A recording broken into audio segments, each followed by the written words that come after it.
इस वीडियो में हम जानेंगे कि आखिर गेहूं के पौधे में जिंक क्या काम करता है। जिंक की कमी को हम खेत में खड़े होकर पत्तों को देखकर कैसे पहचानें।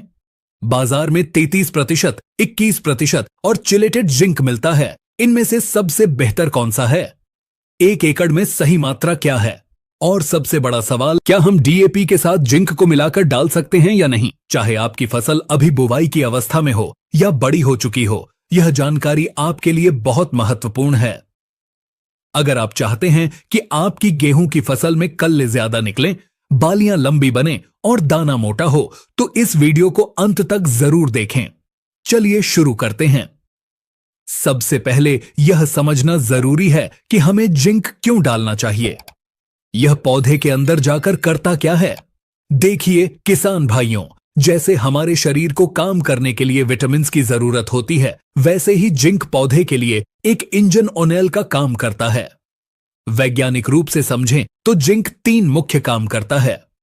पहला काम है एंजाइम को सक्रिय करना। पौधे के अंदर भोजन पचाने और प्रोटीन बनाने के लिए जो एंजाइम चाहिए होते हैं, उनकी चाबी जिंक है। अगर जिंक नहीं होगा तो पौधा जमीन से जो भी खाद उठाएगा उसे पचा नहीं पाएगा। दूसरा काम है बढ़वार वाला हार्मोन बनाना। पौधे की लंबाई बढ़ाने वाला और नई पत्तियां निकालने वाला जो प्राकृतिक हार्मोन होता है, जिसे ऑक्सीन कहते हैं, उसे बनाने में जिंक मदद करता है। अगर जिंक कम हुआ तो पोरियां छोटी रह जाएंगी और पौधा बौना रह जाएगा।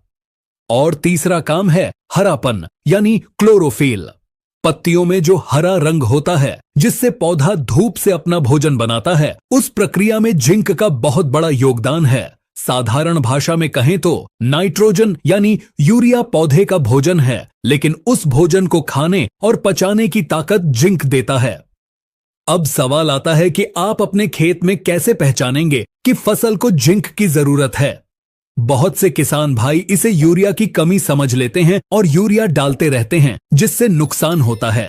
पहचानने के लिए इन बातों का ध्यान रखें। सबसे पहले पत्तियों का चुनाव सही करें।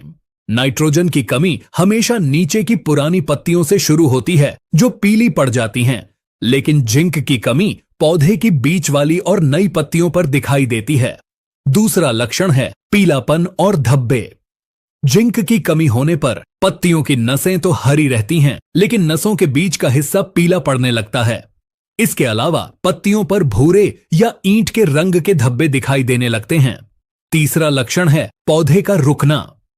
अगर खेत में कहीं कहीं पौधे छोटे रह गए हैं और पूरा खेत ऊंचा नीचा दिखाई दे रहा है, तो यह जिंक की कमी का सबसे बड़ा संकेत है। और चौथा, जिस खेत में जिंक की कमी होगी, वहां बालियां देर से निकलेंगी और फसल पकने में ज्यादा समय लेगी। तो किसान भाइयों, अगर यूरिया डालने के बाद भी पीलापन नहीं जा रहा है और बीच वाली पत्तियों पर धब्बे हैं, तो समझ जाइए फसल जिंक मांग रही है। अब बात करते हैं टाइमिंग की, यानी जिंक कब डालना चाहिए। फसल की अलग अलग अवस्था के हिसाब से इसके 3 सही समय हैं। पहला तरीका है बुवाई के समय, जो सबसे उत्तम है। वैज्ञानिकों के अनुसार जिंक डालने का सबसे अच्छा समय बुवाई का होता है। कारण यह है कि जिंक मिट्टी में ज्यादा चलता फिरता नहीं है, यह स्थिर रहता है। अगर हम इसे शुरू में ही जड़ों के पास डाल देंगे, तो जैसे ही बीज अंकुरित होगा, उसे जिंक मिलना शुरू हो जाएगा। इससे शुरू से ही कल्ले और फुटाव ज्यादा निकलेंगे। दूसरा तरीका है पहले पानी पर, जिसे टॉप ड्रेसिंग कहते हैं। अगर आप बुवाई के समय जिंक नहीं डाल पाए हैं, तो घबराने की बात नहीं है। आप अपनी गेहूं की फसल में पहले पानी पर, यानी 20 से 25 दिन की अवस्था में जब यूरिया डालते हैं, तो उसके साथ मिलाकर जिंक डाल सकते हैं। इस समय पौधा तेजी से बढ़ रहा होता है, तो इस समय भी जिंक देने से बहुत शानदार रिजल्ट मिलता है। तीसरा तरीका है छिड़काव या स्प्रे। अगर आपकी फसल 40 या 50 दिन से ऊपर की हो चुकी है, यानी गभोट अवस्था या बालियां निकलने का समय आ गया है और आपको जिंक की कमी दिख रही है, तो इस समय मिट्टी में जिंक डालने का फायदा नहीं होगा। ऐसी स्थिति में आपको जिंक का स्प्रे करना चाहिए, जिससे पौधे को तुरंत पोषण मिल सके। अब जानते हैं कि कौन सा जिंक इस्तेमाल करना है। बाजार में मुख्य रूप से 3 तरह के जिंक मिलते हैं।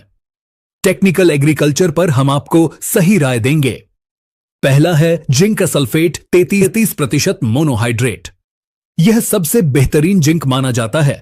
इसमें 33% जिंक और 15% सल्फर होता है। यानी एक पंथ दो काज, जिंक भी मिलेगा और सल्फर भी। इसकी मात्रा आपको 4 से 5 किलोग्राम प्रति एकड़ के हिसाब से डालनी है। यह मिट्टी में डालने के लिए सबसे अच्छा है। दूसरा है जिंक सल्फेट 21%। यह पुरानी तकनीक है, इसमें पानी की मात्रा ज्यादा होती है। अगर आप यह वाला जिंक इस्तेमाल करते हैं तो आपको 8 से 10 किलोग्राम प्रति एकड़ डालना होगा। तीसरा है चिलेटेड जिंक EDTA 12%। यह सफेद रंग का पाउडर होता है। ध्यान दें, यह मिट्टी में डालने के लिए नहीं बना है। यह मुख्य रूप से स्प्रे या छिड़काव के लिए होता है।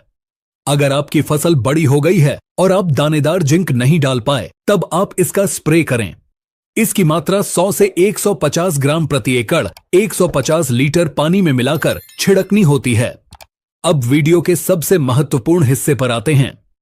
90% किसान भाई यही गलती करते हैं। सवाल यह है कि क्या हम जिंक को DAP या NPK के साथ मिलाकर डाल सकते हैं? इसका जवाब है बिल्कुल नहीं। कारण समझिए। DAP में होता है फास्फोरस, और जब फास्फोरस और जिंक आपस में मिलते हैं तो एक रासायनिक क्रिया होती है। ये दोनों मिलकर जिंक फास्फेट बना लेते हैं। जिंक फास्फेट एक पत्थर जैसा तत्व है जो पानी में नहीं घुलता। नतीजा यह होता है कि न तो पौधे को जिंक मिलता है और न ही पूरा फास्फोरस मिल पाता है। आपका महंगा DAP और महंगी जिंक दोनों मिट्टी में बेकार हो जाते हैं। तो सही तरीका क्या है? अगर आप बुवाई में DAP डाल रहे हैं तो जिंक को उसके साथ मिक्स न करें। जिंक को आप खेत की आखिरी जुताई के समय अलग से मिट्टी में मिला दें। या फिर सबसे आसान तरीका है कि बुवाई में DAP डालें और जब पहला पानी लगाएं तब यूरिया के साथ मिलाकर जिंक डालें। दोनों के बीच में 20 दिन का अंतर हो जाएगा तो कोई रिएक्शन नहीं होगा। तो किसान भाइयों, अगर हम सारांश में बात करें तो गेहूं की बम्पर पैदावार के लिए जिंक बहुत जरूरी है। सही डोज है 33% वाला जिंक 4 से 5 किलो प्रति एकड़। सही समय है या तो खेत की तैयारी में या फिर पहले पानी पर यूरिया के साथ, और अगर देर हो गई है तो चिलेटेड जिंक का स्प्रे करें। साथ ही कभी भी DAP और जिंक को एक साथ मिलाकर खेत में न फेंकें। अगर आप इस तरीके से जिंक का इस्तेमाल करेंगे तो आप देखेंगे कि आपके खेत में फुटाव जबरदस्त होगा, बालियों की लंबाई बढ़ेगी और दाने में चमक आएगी। उत्पादन में कम से कम 15 से 20% की बढ़ोतरी निश्चित है। किसान भाइयों, हमारा उद्देश्य यही है कि आपको सही और सटीक जानकारी मिले ताकि आपका खर्चा कम हो और मुनाफा ज्यादा।